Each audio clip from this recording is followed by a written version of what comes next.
So it's Teacher Sam, and I wanted to kind of address a situation that was brought to light last night at youth. Most of you who have followed me know that I am a youth teacher, youth leader. I'm actually an ordained minister in youth studies, so I work with kids at church. We have a group last night of about 15, and we were talking on Matthew 5, 16 to 19, how to go out and be a light into the world.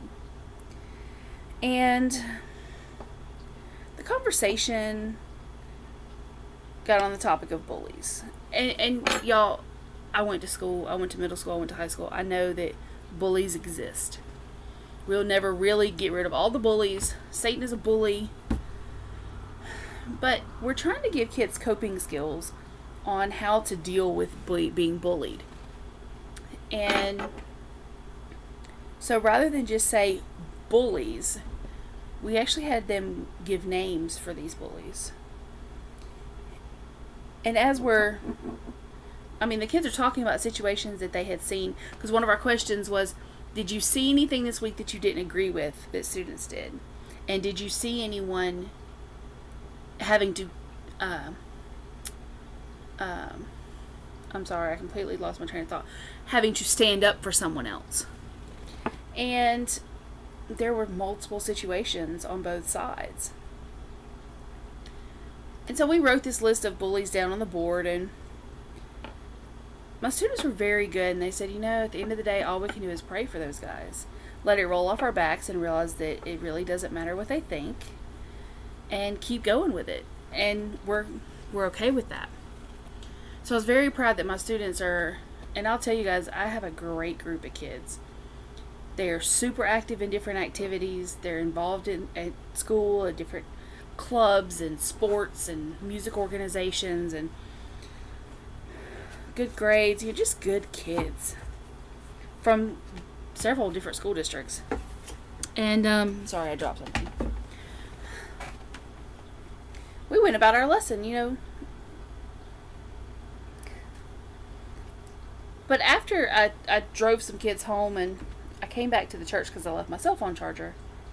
And as I'm sitting there, I glance up and I see this list. And so it had 10 names on it. And there were more adults on the list than there were students. And these adults included teachers. And I don't say that to mean like, oh, this teacher's picking on me, they're making me do homework. Wasn't any of that. I actually had a student who drew a picture for a teacher, and the teacher wouldn't accept it, said it wasn't good enough. What?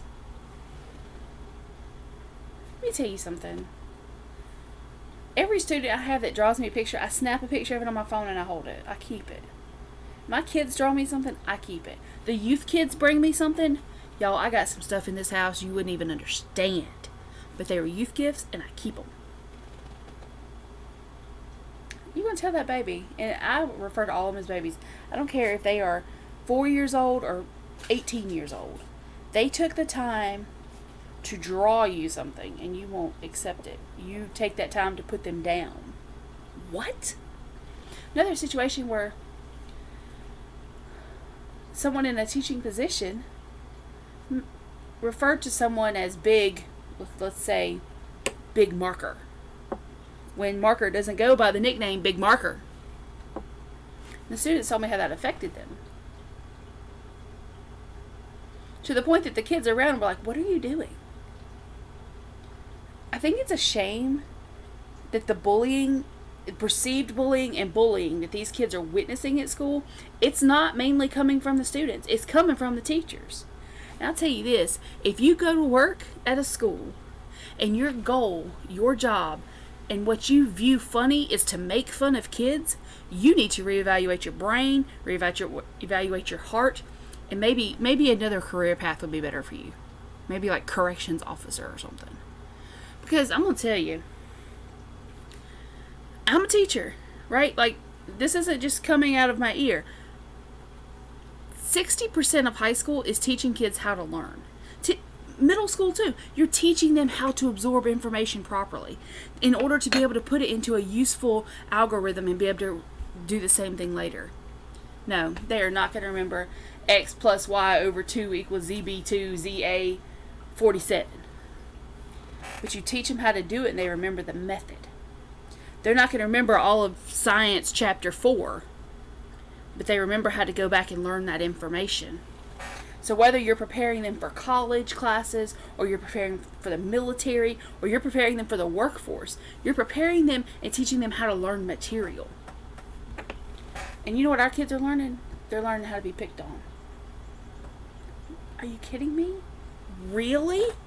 And I hope that everyone on my Facebook page shares this video, because I'm not friends with any of the teachers that were a part of this, but I know some of my friends are. And I hope it catches a nerve in you. I don't mind. I'm not going to call you out by name, but if I see you in person, I will. Let's talk about another thing. Dress code. Dress code. Guess what? If you work for the district, if you're a teacher in the district, I don't care if you're a janitor in the district, I don't care if you cut the grass in the district, you should be on top of that dress code for your kids. Your kids should be on top of that dress code. And I mean, to the point. I don't let my kids go to church in things that are not considered church appropriate, or that I would tell other kids was not church appropriate. So why is it that there are teachers in the local districts who send their kids to school in clothes they know are against dress code, and guess what? Those kids get away with it because mama's a teacher, daddy's a whatever, daddy's a teacher, daddy's a principal. I don't think any of these kids' daddies are principals. But this is the point. Now, I personally last year had a situation where I drove through the middle school to pick up some kids on Wednesdays, because we do, on Wednesdays, we pick kids up directly from school, bring them to the church, do snacks, homework, all that kind of deal. And there was a woman standing there, and I kid y'all not, like, her skirt was so short, her underwear were purple. And I asked the kid, who is it? She's a teacher. What? Why would a teacher do that? So you're holding kids to a dress code, but your teachers aren't following a dress code. These are just my rants. I hope that you guys have an absolutely wonderful day. And be on top of this, y'all. Don't be the teacher who wears the short dress. And don't be the teacher who lets their kids get away with everything at school.